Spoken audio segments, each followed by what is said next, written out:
Anyway, geography lesson over. Well, no, not yet begun, has it? But yeah, great tweet.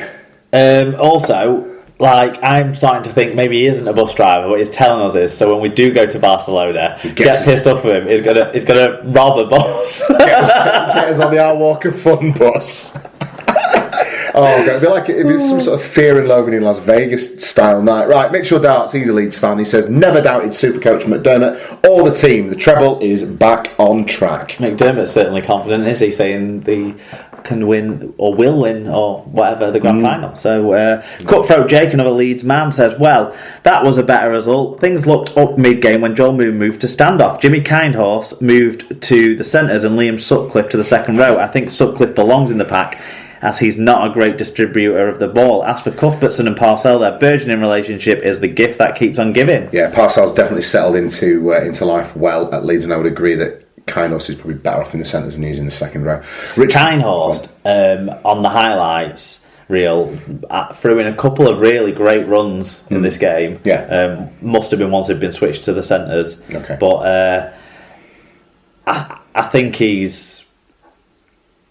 Maybe you have to think about Moon in a different position or one of the wingers somewhere. I don't know, but Kindhorse has to start and has to start in that left centre spot the way he's played. Yeah, no, he's a tremendous player and he's better utilised in the centre, I would agree. Rich Wilkinson, he doesn't say now then, lads, but he does say, great response from Leeds, that's more like it. Parcell is quality and building every week. Cuthbo's back to his best. Mags and Burrow looked far from past it. The Kindhorse gets better, big performances all round. This needs to be the level of performance to compete. Wakey next, we need to build on this and keep up getting the wins. Burrow did have a Burrow moment, didn't he? He had a one break from dummy half that just cut things apart, and so you think he's still got it in flashes, but obviously if they're moving Joel Moon into the halves to help the creativity, they're thinking outside the box maybe, and they needed to try something and it's worked. Yeah, absolutely. Dr. Bob Phillips finally said, having listened back to the commentary on Rhino's Radio Leeds, always get that confused,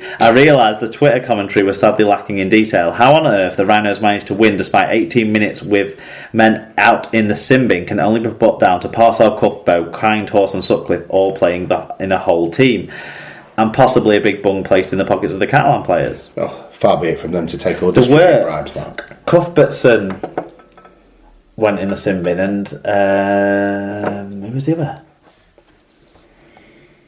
And they sort of overlapped, didn't they, the sin bin ins as well, both in the first half. Yeah. But obviously Catalan weren't up to scratch. Catalan did pick up a couple of injuries during the game, didn't they? Yes, they did. We talked about earlier. Notably Greg Bird. Yeah, and that's a serious one because he's like the leading. He's been the positive thing at Catalan. Jimmy the Kindhorse was the second sin bin in. There you go. Yeah. Not such a kind horse on Friday night. And Brad Singleton went on report for his tackle on I know that we know that Jimmy Kindhorst is only a German international by birth and that he isn't like, oh, hello, Jimmy's a Kindhorst. I'm still always a little disappointed when he gets interviewed and he just talks normal. I always want him to have like that kind of, oh yeah, no, we think we have to play well this week and beat the Catalan Dragons, and that would I just wish that was the way it was with him. Did you catch anything from this game yourself? It's just some of the highlights like you did on the YouTube channel. Quite grainy on the YouTube highlights package this week there, so it was all a bit sort of out of HD. But it was from what I've read and understand of the game, I think Catalans probably just did what they usually do and just not tip up to an away game. Yeah, it's worrying that they've been so competitive at home, and obviously when they played Hull FC it was a dreary old game. But then for this to come up and happen, I think it'd be interesting to see what they do with having to switch things around a little bit against St Helens back at home next week. I think it is a bit of a leveller for them in that game, and look, all things being equal, I would say Catalans were favourites to go on and win that game, but based on performances this weekend and the injuries they've sustained, I'm not so sure. I also think that Leeds have obviously had a big rocket put at them as well, and there's some real motivation in that camp, so I think those two things have come together. I don't want to take anything away from Leeds, but listen, desperate times call for desperate measures, don't they? And maybe this is just the tonic that they needed to freshen things up. I'm certain Brian McDermott doesn't need anyone to do his motivating for him. I'm certain he's a very self-contained individual, but it seems to have initially yielded the results. Now they need to go on and back it up over the next 3 or 4 games. Yeah, stats-wise, not sure which way people want to take this, but the game had the most tackle busts and the most missed tackles so far this year, 67 of each. They tend to marry up. I tend to think it suggests weak defence myself, and it helped to add up to the most negative plays total in a game this year so far. Leeds were clearly on the positive side though. 36 more tackle breaks, 19 more successful offloads, 5 more clean breaks, and 357 more metres at almost a metre per carry better average gain. Dominant team performance then. Individually, who stood out for us? Rob Burrow with a try, 2 try assists. Jimmy the Kind Horse with a try assist and 3 clean breaks. Matt Parcell with a try assist, 2 clean breaks, 4 successful offloads. Ryan Hall doing his forwards performance with 160 metres, and Adam Cuthbertson. Great stat line on him. Christ. He had... Is there anything he didn't do? How many brews did he do at half time? 2 tries, 1 try assist, 40 tackles, 10 marker tackles, 140 metres, 6 successful offloads, and got his rest in the sin bin rather than on the bench. There you go. That's a 2015 Cuthbertson performance, that, isn't it? Definitely. Congratulations. Right, Lee Centurions. Losers. Ben Garcia with 43 tackles, Ian Thornley with 140 metres, and Braden William with 1 try, 5 tackle busts, and 106 metres. Are you going with William? I'm going to throw it out there, because when we did our 12 bit, I said Williami, didn't I? I always thought it was Williami. I don't mind either way, but it'd be interesting to see what people think. Williami sounds funnier. Williami. Yeah. William. I don't know. Oh, yeah. No, William sounds pretty funny to me, mate. Now you think about it, yeah. I know, funny. Wasn't that a description for who was the football player who is downstairs? That was in Fergie's autobiography describing Dion Dublin. He just described it as magnificent. Anyway, from Dion Dublin's magnificent genitalia to something else that's swinging all over the place, and that is Lee Centurions' form. They've got back from 2 successive defeats. I thought you meant 2 Centurions, 2 successive wins mark this week, coming on Friday night against the Huddersfield Giants. They were ripe for the picking, the Giants, on this one, but Lee, impressive, nevertheless registering a 30 points to 0 scoreline in front of 6,001 people at Lee Sports Village. When you said swinging, I thought you meant the fists, because there was a sin bin for Sebastian Ikehefo of Huddersfield Giants, and guess who? Gareth Hopp. No. Jamie Acton. Yes. We just call them Hackton from now on. Sin binning for Hackton. Well, there was quite a bit of aggro in this game from shocking. From the clips I've seen. Yeah, we start with Mark Wilco there. He says, well, we get a start and end, because it was the only one we got on this game, but so thank you very much for filling us in, Mark. There wasn't a single play where we looked like scoring. We have nothing in attack, hampered by a very ordinary side. It doesn't excuse Chris Campbell awarding tries for no reason, ignoring 3 or 4 clear sin bins, but what can you do on 2 Wigan away? There you go. Yeah, there was, when I saw the highlights this week, there were a few tries that I thought, there's no way. There's no way that happened. There's no way that was a try. There was a few tries across the board, but yeah, there was a bit of niggle. I'm still a firm believer that if you lose by 30 points to nothing, then you've been predominantly the architects of your own downfall, though. And Mark's not doubting that. And actually, when you look at the side that Huddersfield put out, they had, McGilvery, Cudjoe, Murphy and Gaskell were all back in the back division, and they had Ikehefo and Taia in tandem again, and still all went wrong. And the interesting thing is that it wasn't necessarily as much to do with a fast Lee start either, because they scored more points in the second half. So consistent throughout the game. You've got to be consistent throughout the game to nil aside over 80 minutes, and that's impressive. Well, regardless of circumstances. It suggests Wigan will beat Huddersfield 50-0 on the last league, because Wigan beat League 20-0. Yeah, I think you'll win. I don't know if it'll be 50-0, but we don't do that. That was just a joke. I know. You don't have to tell me what a joke is, mate. I know funny. Yeah, you do. So, what did you make of this one then? I've seen the tries and not too much of the fisticuffs. Yeah, no, I think we've covered all I can say on it too.